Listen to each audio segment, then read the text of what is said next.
গেছে সেটা সবাই জানে, পত্রপত্রিকায় আসছে।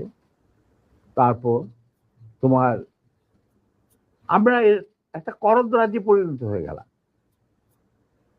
কিন্তু সমস্যা দেখা দিল যে বাংলাদেশের মাটিতে যদি যে ইন্ডিয়ান সোলজাররা অবস্থান নেয়, তাহলে বিদেশ থেকে কোন রকম কোনো দেশেই বাংলাদেশকে স্বীকৃতি দিতে রাজি না। কারণ পাকিস্তান ইতিমধ্যে সিকিউরিটি কাউন্সিল থেকে একটা আইন পাস করে নিল যে বাংলাদেশে কে নিয়ন্ত্রণ করতে ভারত তাদের সেনাবাহিনীর মাধ্যমে, মুজিব সরকারের মাধ্যমে।